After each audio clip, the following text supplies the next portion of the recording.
কৃষ্ণ কৃষ্ণ কৃষ্ণ হরে হরে, হরে রাম রাম রাম হরে হরে, হরে কৃষ্ণ কৃষ্ণ কৃষ্ণ হরে হরে, হরে রাম রাম রাম হরে।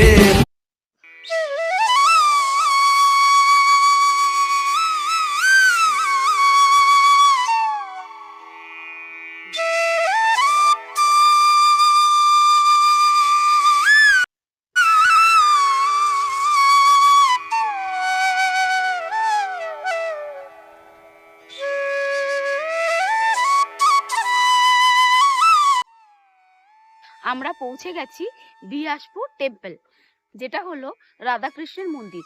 তো চলো ভেতরে যাওয়া যাক, মন্দিরটা ঘুরি, তারপরে তোমাদের আস্তে আস্তে মন্দির সম্পর্কে আর কিভাবে তোমরা এই মন্দিরে আসবে সেই সম্পর্কে পুরো ইনফরমেশনটা দেব।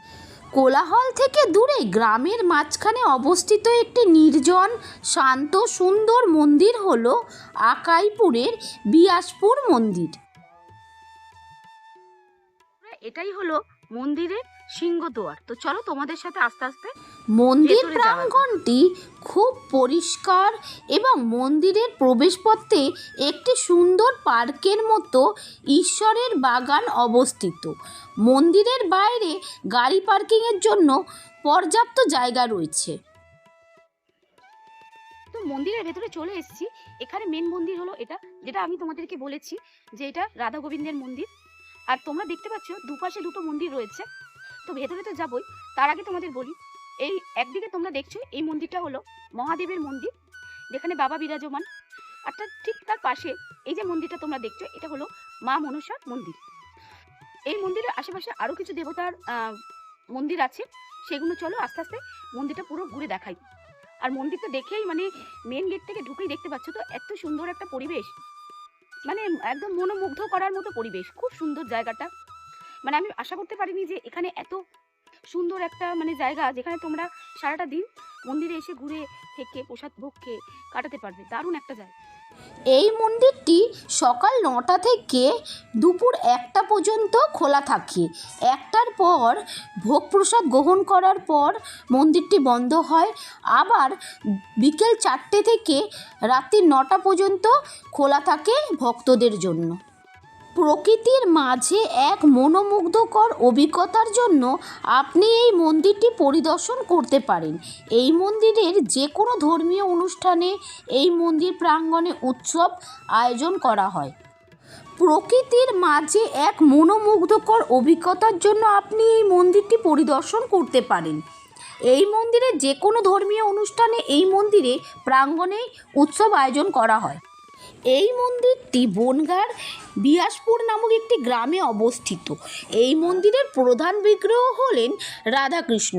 এই মন্দিরে 3টি চূড়া রয়েছে। মূল মন্দিরের দুপাশে 2টি মন্দির রয়েছে। একটিতে রয়েছেন মা মনসা আর অন্যটিতে রয়েছেন মহাদেব।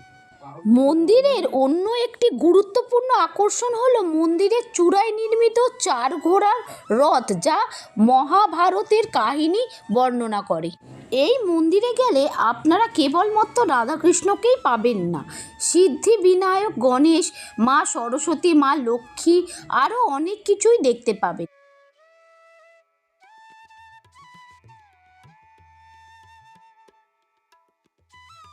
9টা থেকে কটা? 5টাতে মঙ্গলারতি দিয়ে শুরু হয়। আচ্ছা। 11:30টায় ভোগ হবে, মাঝখানে 8টার সময় ভোগ হয়, 11:30টায় হয়ে 12টার সময় আরতি হবে, তারপরে 1টার সময় 1 ঘন্টার আরতির পরে নিয়ম আর মন্দির খোলা থাকা উচিত নয়, কিন্তু জনগণের জন্য 1 ঘন্টা খোলা থাকে। 1টার সময় বন্ধ হয়ে যাবে, 3টের সময় খুলবে, রাত্রি 9টার সময়। বন্ধুরা, তোমাদের আরও একটা কথা বলে রাখি, অন্যান্য মন্দিরের মতো এই মন্দিরে কিন্তু ভোগ খাওয়ার সুব্যবস্থা নেই। বিশেষ বিশেষ অনুষ্ঠানে কিন্তু শুধুমাত্র এই মন্দিরে ভোগের আয়োজন করা হয়।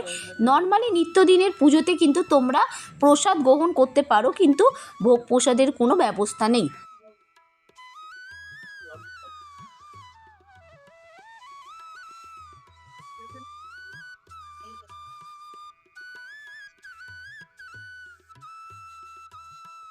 বাহ, এই এদিকে আসো, খুব সুন্দর মা মনসার মূর্তি।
এই যে আমরা চলে এসেছি পুকুর পাড়ে।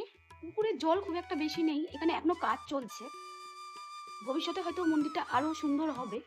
তবে মন্দিরে বাইরে থেকে আমাদের ভিডিও করতে দিল, যেটা তোমাদের সাথে আমরা শেয়ার করলাম। মন্দিরের ভেতরে আরো অনেক দেবদেবী আছে, যেমন তোমার গৌরনিতাই আছে, দেবী সরস্বতী আছেন, তারপরে রাধা মাধব রয়েছেন, লক্ষণ রাম রয়েছেন, গণেশজি রয়েছেন। তো এইটা পুরোটা আমি তোমাদের সাথে শেয়ার করতে পারলাম না, কারণ মন্দিরের বাইরে থেকেই যতটুকু আমাদের পারমিশন দিল ততটাই আমরা তোমাদের সাথে শেয়ার করলাম। আর এমনি তোমার পুরো মন্দিরটা খুবই সুন্দর, শুধু ওই একটাই আমাদের ভালো লাগলো না, যেটা হলো মন্দিরের ভেতরে আমাদের শ্যুট করতে দিল না। তো যাই হোক, সব জায়গাতে একটা ডিসিপ্লিন আছে, তো সেটা তো সবসময় আমাদের মেনটেন করতেই হবে। আর পুকুর পাড়ে এসে ভালোই লাগছে, এখানে অনেক বসারও জায়গা আছে। এই যে এখানে অনেক বসারও জায়গা আছে, তারপরে এখানে নানা রকমের কাজ চলছে।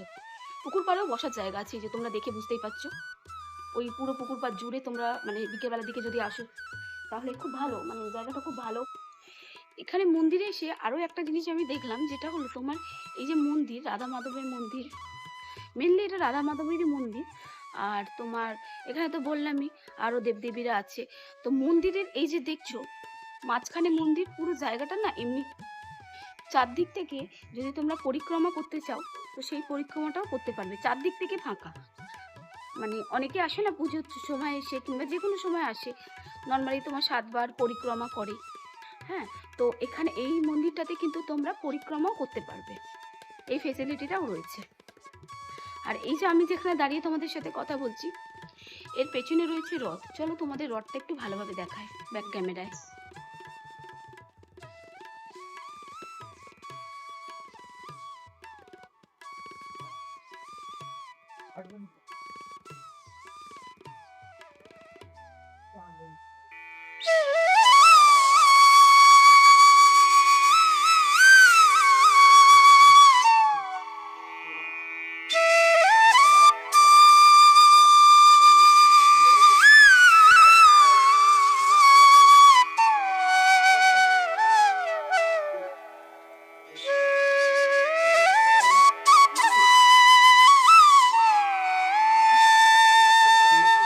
আসো।